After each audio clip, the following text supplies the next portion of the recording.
Hey guys, I'm Bobby and I have Alexis here with me, and today we are going to begin a new segment where we rate projects based on 5 key factors. And these 5 key factors are going to be location, convenience, accessibility, affordability, and potential. And from this, we are going to give them a scoring system from 1 to 5, 5 being the highest and 1 being the lowest. That's right, the goal of which is to provide you viewers with a better perspective on these discussed projects to let you decide whether Can buy or not.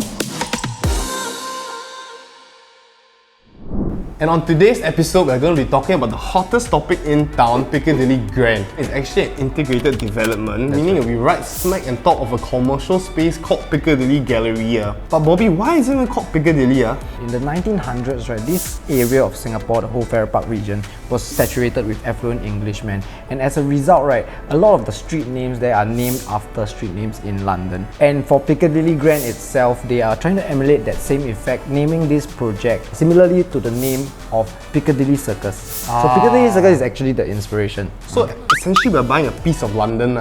It was the first time that I saw you. Anyway, this project is developed by MCL and CDL. So these are both very reputable developers and they have a lot of successful residential projects under their belt. You're not yet married, right? No, not yet. Why? So if you are looking to buy your first home, what's your ideal home size in terms of bedrooms and square feet? Probably around 60,000 square feet. Live-in space. 60,000? 60,000. 2 football fields or so. More or less.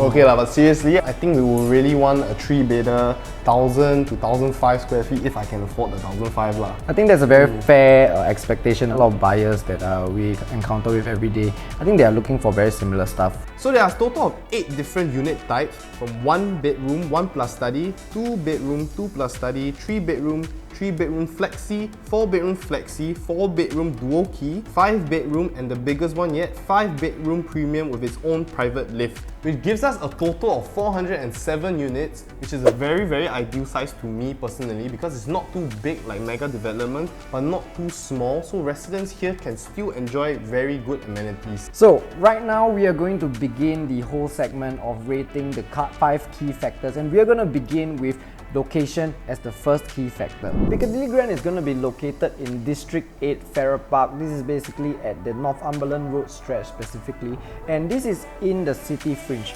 Alexis, what do you feel about living in the city fringe? Your personal perspective? I would appreciate it if I work in the CBD, so my commute to work would be very much shortened, and especially the fact that I can live near Orchard without having to actually pay for the premium of living in Orchard, which is some odd 3,000 PSF. You leh?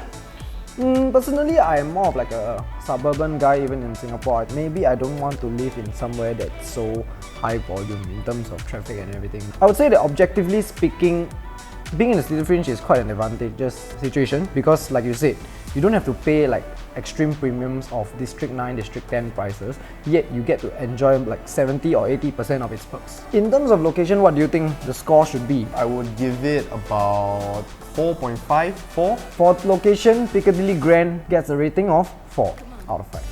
Alright, next, we're going to move on to the second factor, convenience. Piccadilly Grand is an integrated development that comes with a childcare centre right below. Potentially one of the tenants, right, is going to be a supermarket. Of course, we can't say that for sure right now because the data is not out yet. And even if that is not so, right, we are still in very close proximity to the City Square Mall. So you do want these amenities like that? Yep, retail, F&B, yes. all that. I believe the Piccadilly Galleria is likely going to have a decent selection of such options as well. So I think that's going to be a very big plus. Okay, so with all of that, right, what do you rate? I'll say 4.5. Maybe 4 because we're not really sure of the retail spread.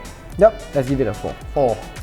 Alright, so factor number 3 is going to be accessibility, and for that we're going to look at the public transport options and also if you drive, what are the accessible options for highways and such. For MRTs, we are actually directly connected to Farrer Park MRT, which is the purple line, and 1 stop away you have the downtown line, and 2 stops away you have the circle line. So you have 3 lines that are really close to you, so you can basically go to anywhere in Singapore. For me personally, I don't drive, so Bobby, what are your private transport options? In terms of the accessibility to highways, right, traveling down Upper Serangoon Road basically takes you to CTE and PIE, which has a very good enclosed intersection to KPE. So all the E's you can get there lah. Yeah, not say all lah, 3 out of 5, 3 out of 6 E's lah. Not bad lah. Yeah, not bad lah. And even if you don't want to take the expressways, one straight road down, you're basically in Orchard already. But I think one downside, in my personal opinion, is that because that area, right, the whole upper Serangoon, Congested, yeah, right, it's very congested as a driver. A lot of people travel past there, especially during rush hour on weekdays,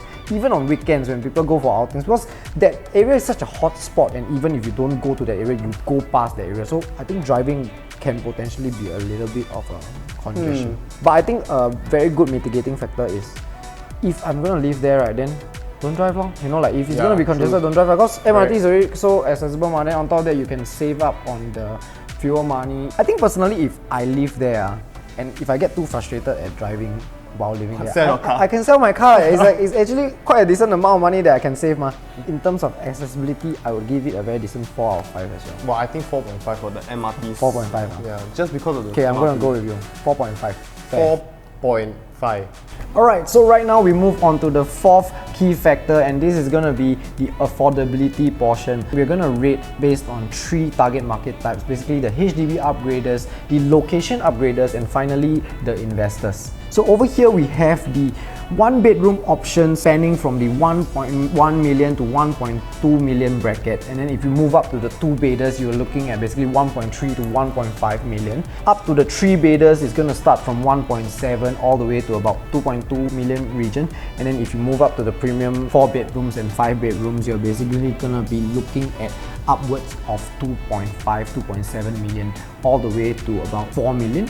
And this is gonna lead us to the first part where we're gonna talk about the HDB upgraders. So if you want to move size for size equivalent, you're gonna look at the price point of about 1.7 to 2 million. So if we break it down, right, for $2 million, 25% cash and CPF, that's basically about 500,000. For a typical HDB upgrader, if you bought a 4-room flat and you sold it 5 years later, if we take a very conservative average about 100 to 150k cash profits, right, I believe you're gonna need about combined income of 16 to 20,000 to be able to afford this. Your 10 years career progression should match up lah. Ideally lah, what to everyone. What to everyone. If your career progression has matched up, then I think Piccadilly Grand is going to be a good option to consider. So right now we're also going to talk about the location upgraders. Location upgraders will mean that you potentially own bigger sized unit further away from the city, and right now you want to go closer to the city irregardless of size. So we're going to look at the same band within the 3-bedder and 4-bedder But range. why would people even do that? Quality of life, is it? They want to be closer accessibility to work. lor. Only gonna be affordable if you are moving from a decently sized home, potentially a 4-bedder penthouse or even 99-year-old landed property. But Because if you're your sales proceeds are bigger. correct, but if you're looking at apple to apple, 3-bedder into 3-bedder, you may still find it a bit tough. And then the last one is what? Investors. Yes, correct, investors. So actually, investors is closely related to a topic that we are going to talk about, which is potential. Yeah, the last key factor. Correct. So we're just going to merge it all in together. So for that, what are you going to give affordability? 3, I think 3 is a 3 very is fair Three is average. fair. So total of 3 stars. So right now we're going to touch on the final factor, the 5th factor, which is potential. And for this one, we did a 500-meter radius comparison around the area's vicinity projects. Piccadilly Grand is set up to enjoy rental yields potentially of 3 to 3.9%, and this is on the conservative side. And coupling this, right, with Novena Health City, this is actually a project that's going to be completed in 2030, which will be Singapore's go-to place for all your healthcare needs. Potential rental and the tenant pool is going to be boosted because the medical profession is going to provide a very strong avenue in terms of the rental aspect. So right now it's 2022, the prices have just launched. At this price point, if we buy in at about 2k PSF, if you're looking at a range of 2026, right, when it TOPs, you can already likely see some profits as an investor. And if the buyers are to wait and hold off until 2030, like you say, where the medical hub is fully established, right, that could also provide another benchmark for growth. I think in terms of that, the capital appreciation potential for this project in particular is going to be a very decently high. Okay, so with all of that said, what will you rate it? I think 4.5 is a very 4.5. promising. Yeah, I think it's a very fair gauge because integrated developments is the trend right now. It's not going to be enough to be near a mall. I want to be directly above a mall. You know, get what I'm This is saying? the only one in this vicinity. Yeah. So with that as a demand, right, I think potential deserves a 4.5. What do you say? Okay, 4.5. That's right.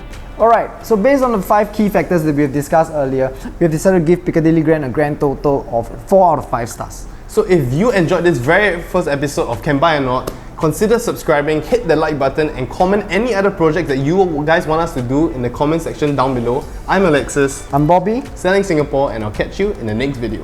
See right now what Piccadilly Grand has to offer in terms. Boom! Got him! That's right. The purpose of which even the Can buy or not? Come on.